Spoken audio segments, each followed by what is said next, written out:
Good morning, students. This is Anand Shrivastava, Humanities teacher, class 12C.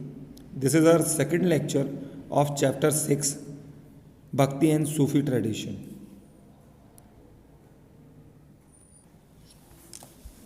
In this lecture, we will start from page number 147. Students, page number 147 पर आपको जो topic number 3 से start होता है उसमें बताया गया है कि 12th सेंचुरी में कर्नाटका में एक अजीब चीज़ विटनेस हुई जो ब्राह्मणा वसावना नाम से जाने जाते थे, जो मिनिस्टर थे कल्चरल रूलर्स की कोर्ट में।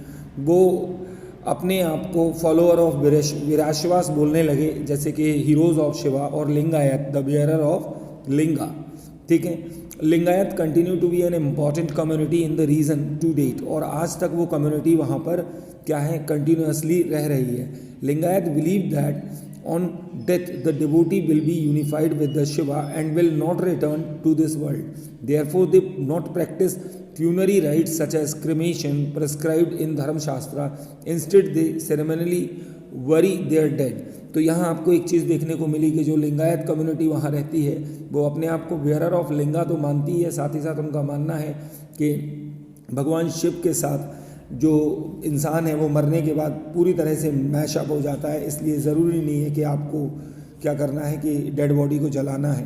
ठीक, लिंगायत लोगों के जो आइडिया थे वो थोड़े से अलग थे। वो जो कास्ट पोल्यूशन था, वुमेन के प्रति अत्याचार थे, उन सब के थोड़ा सा अगेंस्ट हुआ करते थे।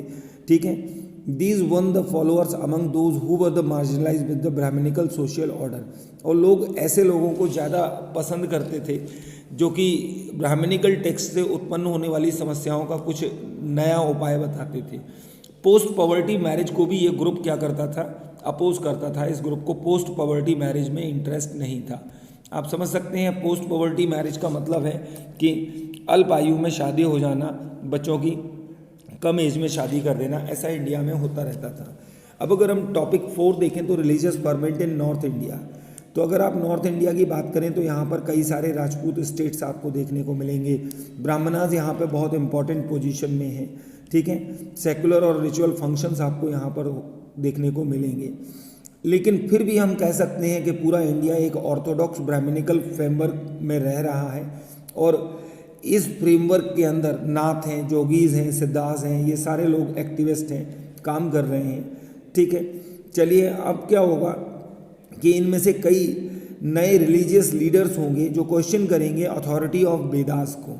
अब वो अथॉरिटी ऑफ वेदास को क्यों क्वेश्चन करेंगे, क्योंकि हम सभी को मालूम है कि वेदास के अंदर जो कई सारी प्रॉब्लम्स हैं उनके बारे में बहुत सारे आज तक डिस्कशंस हो चुके हैं, जिनमें कि हम वोमेन की प्रॉब्लम को इम्पॉर्टेंटली देख सकते हैं, साथ ही साथ हम शूद्रास की प्रॉब्लम्स को, अनटचेबल की प्रॉब्लम्स को अच्छे से देख सकते हैं। तो इस तरह से आप देख सकते हैं कि लास्ट पैरा जब आपका पेज नंबर 148 का आएगा तो उसमें एक नया आपको कैरेक्टर भी देखने को मिलेगा कि आपके यहाँ टर्क्स की एंट्री हो जाएगी दिल्ली सल्तनत के जरिए, और this undermine the power of many Rajput state and Brahmana who were associated with the kingdom. तो अब यहाँ पर एक और नई चीज़ आपको देखने को मिलेगी कि इस्लामिक ट्रेडिशन हमारी कंट्री के अंदर एंटर होगा।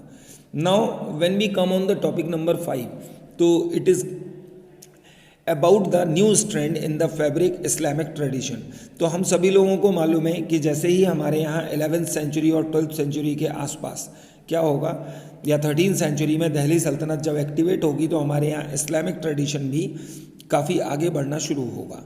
ठीक है, तो ये कैसे आएगा आप देख सकते हैं कि Contact with lands beyond the seas and the mountains has existed for millennia. Arab merchant, for instance, frequent ports along the western coast of the first millennium CE, while Central Asian peoples settled in the northwestern part of the subcontinent। तो कुल मिला के ये है कि व्यापार करने के लिए लोग अपने घरों से निकले और दूसरी जगह गए।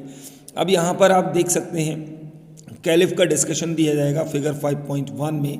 तो आप यहाँ देख सकते हैं Arab general named Mohammad Qasim conquered Sindh, which became the part of Caliph domain. Later, the Turk and Afghan established Delhi Sultanate. This was formed by the formation of Sultanate in Deccan।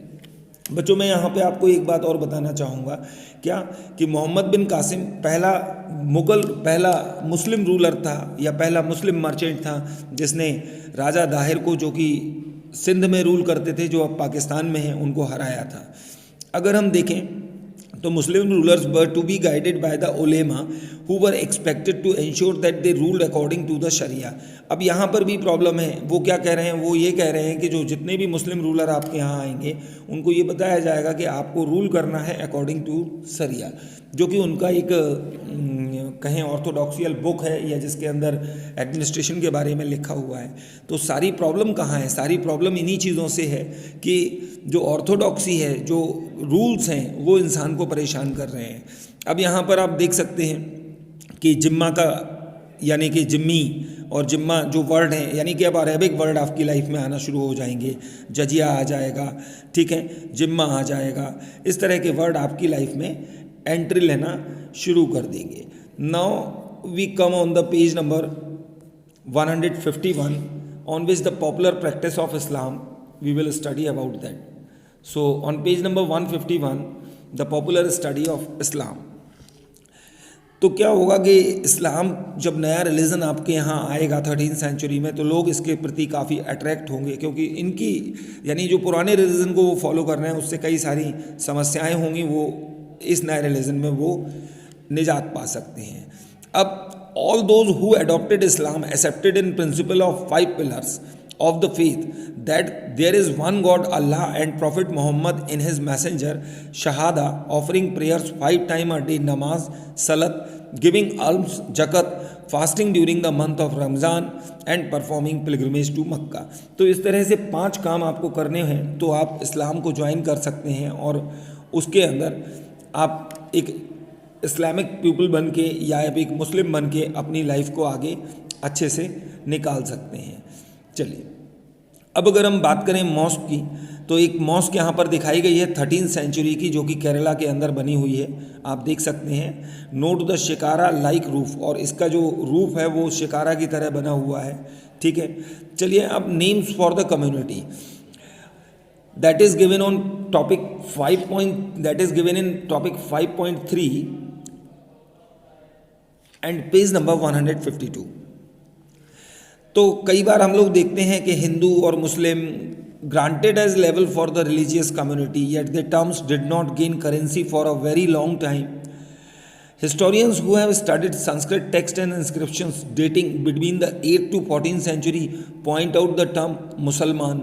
अच्छा, अब यहाँ पर एक और आपको नेक्स्ट पैरा में मिलेगा, a more general term for these migrant communities was मलेचा, indicating that they did not observe the norms, caste, society and spoke languages that were not derived from Sanskrit. Such terms sometimes had derogatory connotation.